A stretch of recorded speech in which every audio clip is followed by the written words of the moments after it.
கொய்யால என்ன கேட்சியா அது அப்படின்னு நான் சொல்லுங்க. ரோஹித் சர்மா வந்து சூரியகுமார் யாதவ் பார்த்து சொல்றாரு. ஆனா சூர்யாவே அங்க ஒரு ஷாக்ல இருக்காரு. அவர் அங்கேருந்து ஒரு லுக்கு, நான் காண்பது கனவா அல்லது நினைவா, ஐயோ என்னதானே ஸ்கைன்னு கூப்பிடுவாங்க, ஆனா இவன் தானே ஸ்கைல மிதக்கிறான்ற மாதிரி ஒரு லுக்கு. எந்த கேட்சுக்கு இந்த கேட்சுக்கு. ஆனா ஆமா சகோ, ஏற்கனவே இந்த ஐபிஎல்ல பாத்தீங்கன்னா ஸ்ரேயாஸ் வந்து சந்திரமுகியா மாதிரி லக லக லக லகன்னு வின் பண்ணிட்டே போயிட்டு இருக்கும் போது, அது மட்டும் போராது, அவர் எக்ஸ்டென்ஷன் கொடுக்குறான்னு சூப்பர்மேன் மாதிரி பறந்து ஒரு கேட்ச பிடிச்சாரு பாருங்க, வேற லெவலுங்க.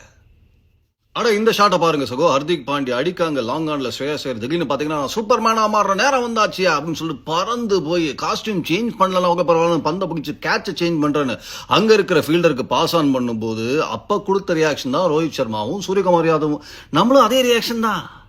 ஒரு கேப்டனே இந்த மாதிரி ஒரு எஃபர்ட்டை போட்டு கேட்ச பிடிக்கும் போது மற்ற ஃபீல்டர்ஸ்லாம் சண்டையில கிடையாது சட்டை எங்க இருக்குன்னு அவனும் டைவ் அடிச்சு தள்ள வேண்டியதுதான். வேற level. Hats off to Shreya.